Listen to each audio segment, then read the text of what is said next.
બનાસકાંઠાથી સમાચાર દાંતીવાડામાં યુવકોની દાદાગીરી દાંતીવાડાના પાથાવાડામાં યુવકોએ આતંક મચાવ્યો છે। નાસ્તાની દુકાનમાં ઘૂસી માર માર્યો। ઉધાર નાસ્તો આપવા બાબતે કરી બબાલ। માર મારવાની ઘટના સીસીટીવીમાં કેદ થઈ। ધોળા દિવસે દુકાનદાર સાથે કરી હતી મારામારી। સમગ્ર મામલે પોલીસે ફરિયાદના આધારે તપાસ હાથ ધરી છે।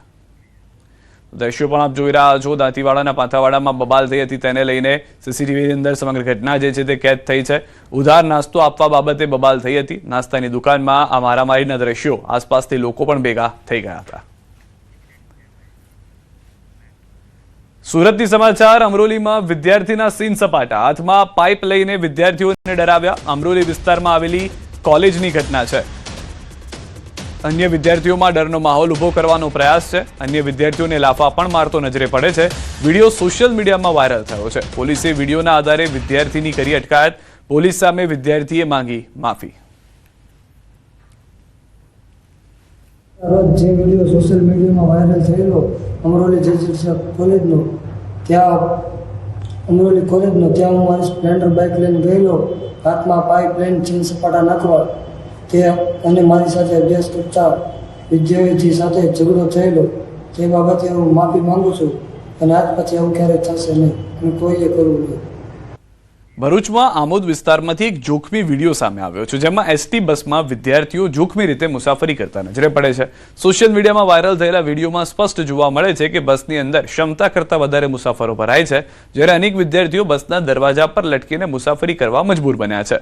રોજિંદા અભ્યાસ માટે આવન જાવન કરતા વિદ્યાર્થીઓને યોગ્ય બસ સુવિધા ન મળતા તેઓ પોતાની જિંદગી જોખમમાં મૂકી મુસાફરી કરી રહ્યા હોવાના દ્રશ્યો જોવા મળ્યા। બસની અંદર પગ મૂકવાની પણ જગ્યા ન હોવાથી વિદ્યાર્થીઓને દરવાજા પર ઉભા રહીને પ્રવાસ કરવો પડી રહ્યો છે। વિદ્યાર્થીઓની સુરક્ષાને લઈને ગંભીર પ્રશ્નો ઉભા થયા છે। સ્થાનિકો દ્વારા એસટી તંત્ર પાસે વધારાની બસો ચલાવવાની અને વિદ્યાર્થીઓ માટે સુરક્ષિત વ્યવસ્થા કરાવવાની માંગ ઉઠી રહી છે। વધુ માહિતી ન્યૂઝ 18 સંવાદદાતા ભાવિન પાસેથી મેળવીશું। ભાવિન, જે રીતના દ્રશ્યો જોવા મળી રહ્યા છે ખૂબ જ ચોંકાવનારા છે, જીવને જોખમમાં મૂકવામાં આવી રહ્યા છે, શું હાલમાં કાર્યવાહી કરવામાં આવી રહી છે સમગ્ર ઘટનાને લઈને? જી, આજ રોજ સવારના રોજ ભરૂચના આમોદ ખાતેથી આવતા વિદ્યાર્થીઓને બસમાં લટકીને જવાનો વારો આવ્યો હતો। જે આમોદમાં જે વિદ્યાર્થીઓ જે શૈક્ષણિક સ્થાને જાય છે ત્યાં ટાઈમસર પહોંચવા માટે વિદ્યાર્થીઓને આવી જોખમી સવારી કરતા હોવાનો વિડીયો નજરે પડ્યો હતો અને અન્ય જગ્યાએથી પણ મુસાફરો બસમાં હોય છે। વિદ્યાર્થીઓને બસમાં જગ્યા ન મળતી હોવાથી ત્યારે આ બસમાં સુવિધાઓમાં વધારો થાય એ જરૂરી બને છે। એસટી તંત્ર તરફથી પણ વધારે બસ સેવા પૂરી પાડી વિદ્યાર્થીઓ નહીં તેમજ મુસાફરોને પણ સલામત સ્થળે ઉતારવા એ જરૂરી બની રહે છે। જી, આભાર સમગ્ર માહિતી બદલ। તો હાલમાં જે રીતના દ્રશ્યો છે તે ખૂબ જ ચોંકાવનારા છે। જલ્દીમાં જલ્દી આ પરિસ્થિતિનું નિરાકરણ આવે તેવી માંગ ઉઠી છે। મહેસાણાના કડીમાં ચોંકાવનારી ઘટના બની। પિતાને મદદ કરતો પુત્ર ટ્રકમાં દબાયો હતો। પિતાની ભૂલથી દીકરાનું મોત થયું હતું। દિવાલ અને સ્ટેન્ડ વચ્ચે દબાઈ જતા યુવકનું મોત થયું। કડીના ઇન્દ્રાડમાં બની હતી કરુણાંતિકા। પિતા ટ્રક રિવર્સ લઈ રહ્યા હતા ત્યારે દીકરો સાઈડ બતાવતો હતો। નંદાસન પોલીસે પિતા દેવરામ ચૌધરી સામે ગુનો નોંધી તપાસ હાથ ધરી છે। દ્રશ્યોમાં પણ આપ જોઈ રહ્યા છો, પુત્ર જે છે તે દ્રશ્યમાં જોવા મળી રહ્યા છે કે જે રીતે રસ્તો અને દબાવવાનું કહેતો હતો ટ્રક, પરંતુ એ દરમિયાન જ આ દ્રશ્યોમાં સ્પષ્ટ જોવા મળે છે કે પિતા જે ટ્રક ડ્રાઈવર છે તેના તરફથી વધારે એ જગ્યાએ ટ્રક દબાવી દેવામાં આવ્યો, જેમાં પુત્રનું મોત થયું। અમદાવાદ પોલીસનું નો ડ્રગ્સ ઇન અમદાવાદ અભિયાન। અમદાવાદ ક્રાઇમ બ્રાન્ચ અને એસઓજીની ડ્રાઈવ છે। છેલ્લા 10 દિવસમાં અમદાવાદમાં 16 જેટલા એનડીપીએસના કેસ નોંધાયા છે। 25 આરોપીઓની ધરપકડ કરાઈ છે। 1 કરોડથી વધુનો મુદ્દામાલ સીઝ કરાયો છે। 1 જાન્યુઆરી સુધી ચાલુ રહેશે ડ્રગ્સને લઈને ડ્રાઈવ। આરોપીઓના મોબાઈલની તપાસ દરમિયાન વધુ માહિતી મળી શકે છે। મોટા ડ્રગ પેડલરો સુધી પહોંચી શકે છે અમદાવાદ પોલીસ।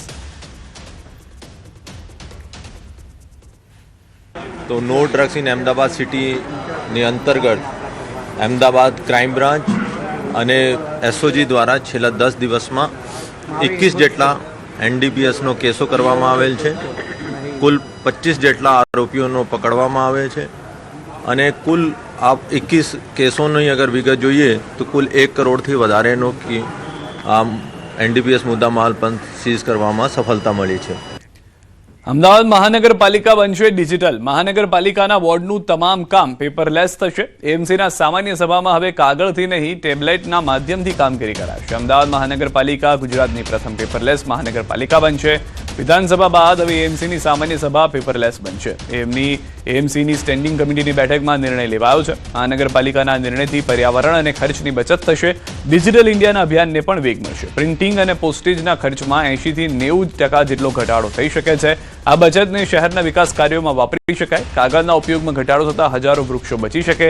ત્વરિત એક્સેસથી કાઉન્સિલરો વધુ સારી રીતે તૈયારી કરી શકશે. મહાનગરપાલિકાએ પણ આજે તાકીદના કામની અંદર એક મંજૂર કરવામાં આવ્યું છે કે આગામી સમયગાળા દરમિયાન આપણા બોર્ડ પણ એ પેપરલેસ બને અને ડિજિટલ યુક્ત બને એક તાકીદના કામમાં નિર્ણય કરવામાં આવ્યો છે. અમદાવાદમાં આ વર્ષે કાંકરિયા કાર્નિવલ દરમિયાન દુબઈ જેવો જલસો જોવા મળશે. અમદાવાદ વાસીઓ માટે મનોરંજનનો સૌથી જાણીતો ઉત્સવ કાંકરિયા કાર્નિવલ 2025 25 થી 31 ડિસેમ્બર દરમિયાન કાંકરિયા લેકફ્રન્ટ ખાતે યોજાશે. કાર્નિવલમાં drone show, light and sound show, juggler show, pet fashion show તેમજ દુબઈમાં યોજાતો પાયરો શો એટલે કે આગ સાથે ડાન્સ આકર્ષણનું કેન્દ્ર બનશે. ભીડ નિયંત્રણ માટે પ્રથમ વખત ટેકનોલોજીનો ઉપયોગ કરવામાં આવશે. એન્ટ્રી અને એક્ઝિટ ગેટ પર હેડ કાઉન્ટ કેમેરા દ્વારા લાઈવ મોનિટરિંગ થશે અને ભીડ 80,000 થી વધુ થતા ગેટ બંધ કરવાની વ્યવસ્થા રહેશે. 25 ડિસેમ્બરે સાંજે 7 વાગે મુખ્યમંત્રી ભૂપેન્દ્ર પટેલ કાર્નિવલનું ઉદ્ઘાટન કરશે, જ્યારે રાત્રે 10 વાગે ભવ્ય ડ્રોન શો યોજાશે. અમદાવાદ મહાનગરપાલિકા દ્વારા દર વર્ષે કાંકરિયા કાર્નિવલનું આયોજન કરવામાં આવે છે. 7 દિવસ દરમિયાન ખાસ કરીને અમદાવાદ શહેરના જ નહીં પરંતુ ગુજરાત બહારના પણ અનેક લોકો છે કાંકરિયા કાર્નિવલની મુલાકાત લેતા હોય છે. અમદાવાદ શહેરમાં જ્યારે આટલો મોટો કાર્નિવલ છે તેનું આયોજન થતું હોય ત્યારે કાંકરિયા કાર્નિવલની તમામ રૂપરેખા છે 7 દિવસની, તેમાં મોટા કલાકારો છે તેઓ ખાસ કરીને સાંસ્કૃતિક કાર્યક્રમો સાથે અહીં અનેક કલાકારો છે કે જે સ્ટેજ ઉપર જોવા મળશે. સ્ટેજ નંબર 1 ના દ્રશ્યો આપ જોઈ રહ્યા છો કે જ્યાં તૈયારીઓ ચાલી રહી છે. સૌથી મહત્વની વાત છે કે અમદાવાદમાં પહેલીવાર એવું આયોજન કરવામાં આવશે કે કાંકરિયા કાર્નિવલ છે તે ટેકનોલોજીના માધ્યમથી ખાસ કરીને અનેક વિશેષતાઓ છે તેમાં જોવા મળશે કાંકરિયા પરિસરની અંદર. એટલે અમદાવાદમાં જાણે કે દુબઈ જેવો જલસો હોય તેવો જલસો અહીં છે કાંકરિયા કાર્નિવલ દરમિયાન લોકો કરી શકે તે પ્રકારની વ્યવસ્થા છે તે કરવામાં આવી છે. દીપિકા ખુમાર, ન્યૂઝ 18 ગુજરાતી, અમદાવાદ.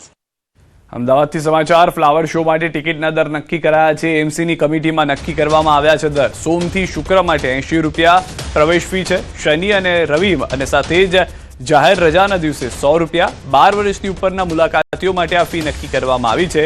એએમસી સિવાયની શાળાના બાળકો માટે સોમથી શુક્ર સવારે 9 થી 1 દરમિયાન 10 રૂપિયા પ્રવેશ ફી. 12 વર્ષ અને તેથી નીચેની ઉંમરના બાળકો માટે ફ્રી રહેશે પ્રવેશ અને તમામ પ્રકારના દિવ્યાંગ અને ભારતીય સૈનિક માટે વિનામૂલ્યે પ્રવેશ જાહેર કરવામાં આવ્યો છે.